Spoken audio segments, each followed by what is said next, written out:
Students एक छोटा सा टॉपिक, ठीक है, calculation of hidden goodwill. Generally हम ना इसे इग्नोर कर देते हैं कि एग्जाम टाइम में लॉन्ग लॉन्ग क्वेश्चंस कर लिए या फिर शॉर्ट शॉर्ट क्वेश्चंस में premium for goodwill, ratio calculation, ये सब। हिडन गुडविल का टॉपिक छोड़ना नहीं है एग्जाम के लिए, तो इसमें करना क्या है, ठीक है, उसको एक बार डिस्कस कर लेते हैं, देन आप क्वेश्चंस प्रैक्टिस करिएगा इसके बेस पर। चलो, कैलकुलेशन ऑफ हिडन गुडविल जो है वो एडमिशन ऑफ अ पार्टनर और रिटायरमेंट ऑफ अ पार्टनर, दोनों चैप्टर में से किसी में से भी आपका शॉर्ट क्वेश्चन 3 मार्क्स का आ सकता है, ठीक है। अब एडमिशन ऑफ ए पार्टनर पहले देखते हैं। एडमिशन ऑफ ए पार्टनर में हिडन गुडविल को कैसे कैलकुलेट करेंगे। नेट वर्थ यानी हमें टोटल कैपिटल निकालनी है on the basis of new partners capital. नया पार्टनर जो कैपिटल लेकर आएगा फर्म में, उसके बेस पर हमें नेट वर्थ निकालनी है।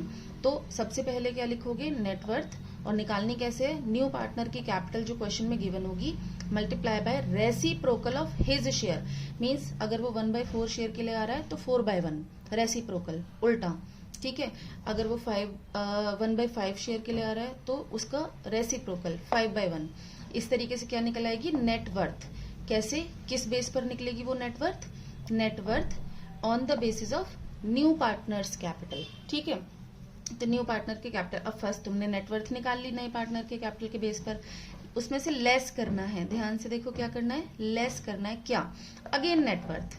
नेटवर्थ तो मैम सेम होनी चाहिए, लेकिन ये न्यू पार्टनर की कैपिटल के बेस पर निकाली थी। अब नेटवर्थ ऑफ रिकंस्टिट्यूटेड फर्म, रिकंस्टिट्यूटेड फर्म कौन सी, जो नया पार्टनर एडमिट हुआ है उसके बाद की, तो उसके बाद यानी ए की capital, A suppose partner, B partner और सी नया पार्टनर, तो ए प्लस बी प्लस सी तीनों की capital. Adjusted capital of partners इसलिए लिखा है कि जब हम पार्टनर्स कैपिटल अकाउंट बनाते हैं तो हम क्या करते हैं, उसमें रिवैल्यूएशन का प्रॉफिट भी डालते हैं, ध्यान से सुनो, जनरल रिजर्व, ठीक है, WCR यानी PCA के जो बैलेंस होते हैं वो होते हैं adjusted capital of all the partners including new partner. तो उससे भी नेटवर्थ निकालनी है आपको। अब दोनों नेटवर्थ जो अलग अलग तरीके से निकली हैं, उनका डिफरेंस जो होगा वो होगा फर्म की गुडविल। क्या होगा, फर्म की गुडविल। जनरली हम जल्दी जल्दी एग्जाम में क्या मिस्टेक करते हैं, फर्म की गुडविल नहीं, उसे पार्टनर की गुडविल समझ के उसी से एंट्री बनाकर आ जाते हैं, जो आपको बिल्कुल नहीं बनानी है। आपकी वो फर्म की गुडविल निकली है। अब ध्यान रखना है एग्जाम में, क्या, फर्म की गुडविल में से नए पार्टनर का शेयर निकालोगे गुडविल का, तो फर्म की goodwill multiply by new partner share, वो होगा क्या, goodwill share of new partner. अब उससे 2 एंट्री बन जाएंगी। क्या, अगर कैश में ला रहा है गुडविल प्रीमियम तो cash account debit to premium for goodwill, and then again एक एंट्री जो अंडरस्टूड है हमारी, premium for goodwill account debit to sacrificing partners capital account, ठीक है। और कैश में नहीं लेकर आ रहा है तो सिंपल हम फर्स्ट एंट्री कैश की बनाएंगे ही नहीं, कैश टू प्रीमियम वाली। दूसरी एंट्री कौन सी बनाओगे आप, दूसरी बनाओगे करंट अकाउंट या कैपिटल अकाउंट से लोगे, ठीक है, जैसा कि बताया गया है। क्या, न्यू पार्टनर्स कैपिटल अकाउंट और new partners current account debit to sacrificing partners capital account. अब एडमिशन का एक छोटा सा टॉपिक था, इसके बेस पर आपको इलस्ट्रेशंस करनी है अपने बुक की, ठीक है, इस वीडियो के तुरंत बाद।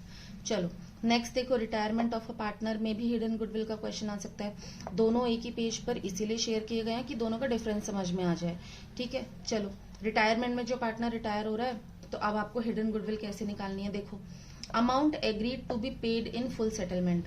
जब फुल सेटलमेंट होगा तो हम जो पार्टनर है, रिमेनिंग पार्टनर है, आपस में इनका जो एग्रीमेंट हुआ है कि इतना अमाउंट हम उसे देंगे।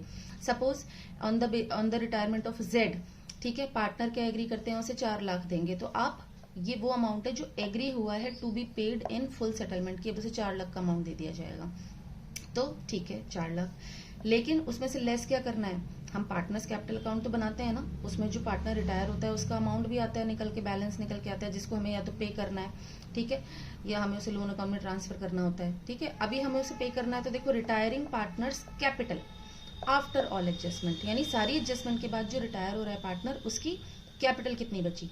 तो ये कैसे सारी एडजस्टमेंट याद करो, हम पार्टनर्स कैपिटल अकाउंट जब बनाते हैं उसमें बैलेंस, उसका क्रेडिट साइड पर जनरल रिजर्व, उसकी गुडविल की तो एंट्री अभी हुई नहीं है, उसका हम रिवैल्यूएशन का प्रॉफिट, ठीक है, अगर रिवैल्यूएशन का लॉस है, डेबिट साइड सारा सब कुछ अपना PCA बनाने के बाद जो उसका अमाउंट निकल के आएगा, ये वो अमाउंट है।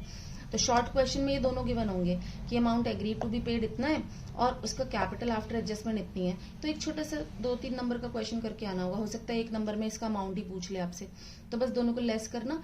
अब ध्यान से देखो, माइनस करके जो आएगा ना वो फर्म का नहीं आएगा, क्योंकि यहाँ रिटायरिंग पार्टनर की बात हो रही है, तो वो फर्म का नहीं आएगा, वो रिटायरिंग पार्टनर का अल्टीमेट शेयर ही निकल के आएगा।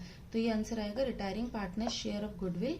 ठीक है, सीधा उसका। इससे हम क्या एंट्री बनाते हैं रिटायरमेंट चैप्टर में, हम एंट्री क्या बनाते हैं फिर जब गुडविल निकल के आती है, हमारी एंट्री का एक ही बेस है, गेनिंग टू सेक्रीफाइसिंग। सेक्रीफाइस कौन करके जा रहा है, जो रिटायर हो रहा है, तो हम गेनिंग कौन कर रहे हैं, गेनिंग हो सकता है जो बचे हुए दोनों पार्टनर हो या उनमें से एक हो। ठीक है, तो हम gaining partner capital account debit to sacrificing या रिटायरिंग पार्टनर कैपिटल अकाउंट की एक जनरल एंट्री बनाकर आते हैं।